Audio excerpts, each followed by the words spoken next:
ఈ వీడియోలో మనం ప్రైవేట్ ఎంప్లాయీస్కి ఈపీఎఫ్ పెన్షన్ స్కీమ్ నుంచి వచ్చే 5 ముఖ్యమైన బెనిఫిట్స్ ఏంటో తెలుసుకుందాం. ఫస్ట్ బెనిఫిట్ వచ్చి రిటైర్ అయ్యాక వచ్చే మంత్లీ పెన్షన్. ఎవరైతే ఈపీఎఫ్ మెంబర్ కనీసం 10 సంవత్సరాలు ఈపీఎఫ్ స్కీమ్కి కంట్రిబ్యూట్ చేస్తారో వాళ్ళు మంత్లీ పెన్షన్కి ఎలిజిబుల్ అవుతారు. అయితే ఈ మంత్లీ పెన్షన్ ఎప్పుడు ఇస్తారంటే ఈపీఎఫ్ మెంబర్కి 58 సంవత్సరాలు వచ్చాక మీరు ఫామ్ 10D అనే ఫామ్ని సబ్మిట్ చేస్తే మీకు ఈపీఎఫ్ స్కీమ్ నుంచి మంత్లీ పెన్షన్ ప్రతి నెల ఇస్తారు. అయితే ఈ ఫామ్ 10Dని యూఏఎన్ మెంబర్ పోర్టల్లో ఆన్లైన్లోనే సబ్మిట్ చేసుకోవచ్చు.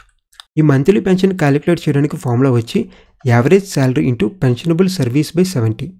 ఇక్కడ యావరేజ్ శాలరీ అంటే మీ లాస్ట్ 60 నెలల average basic wage plus dearness allowance. ఒకవేళ మీకు డియర్నెస్ అలవెన్స్ లేకపోతే కేవలం బేసిక్ వేజ్నే ఈ క్యాలిక్యులేషన్లో తీసుకుంటారు. పెన్షనబుల్ సర్వీస్ అంటే మీరు ఎన్ని సంవత్సరాలు పీఎఫ్ స్కీమ్కి కంట్రిబ్యూట్ చేస్తారో ఆ సర్వీస్. దీన్ని 70తో డివైడ్ చేస్తారు. 70 వచ్చి యావరేజ్ ఇండియన్ యొక్క లైఫ్ స్పాన్. నెక్స్ట్ బెనిఫిట్ వచ్చి ముందస్తు పెన్షన్.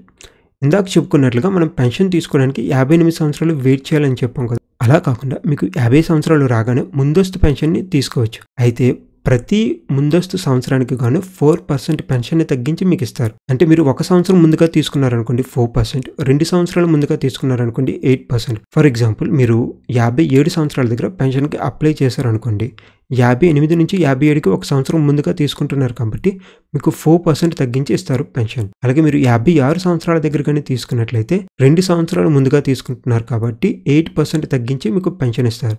సో మీరు ఎన్ని సంవత్సరాలు ముందుగా తీసుకుంటే అన్ని 4% మీకు తగ్గించి ఇస్తారు. సో మీరు తప్పదు, అత్యవసరం అనుకుంటేనే ముందస్తు పెన్షన్కి అప్లై చేయడం మంచిది. అయితే ముందస్తు పెన్షన్ని తీసుకోవడానికి కూడా మీరు కనీసం 10 సంవత్సరాలు ఈపీఎఫ్ స్కీమ్కి కంట్రిబ్యూట్ చేయాలి.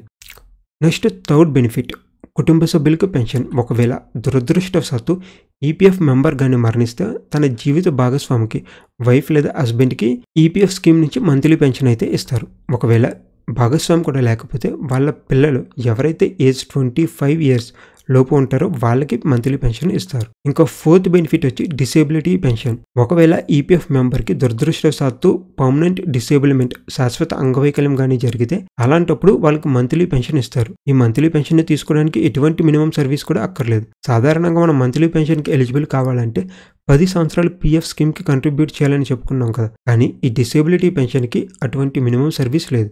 మీరు 5 సంవత్సరాలు పనిచేసిన తర్వాత ఒకవేళ ఏదైనా పర్మనెంట్ డిసేబుల్మెంట్ జరిగితే అలాంటప్పుడు మీకు మంత్లీ పెన్షన్ అయితే అప్లై చేసుకోవచ్చు. అయితే ఎక్కువ సంవత్సరాలు పనిచేసి ఎక్కువ బేసిక్ వేస్ ఉంటే ఎక్కువ పెన్షన్ అయితే వస్తుంది. నెక్స్ట్ ఇంకా ఫిఫ్త్ బెనిఫిట్ చూద్దాం. పెన్షన్ ఎప్పుడు విత్డ్రా చేసుకోవచ్చు.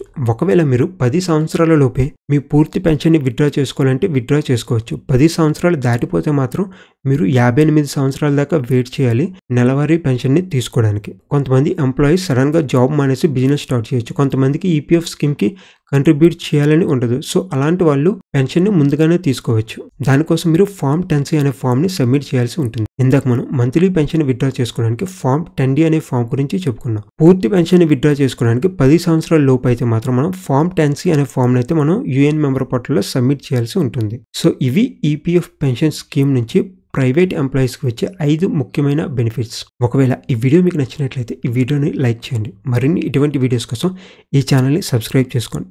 Thank you.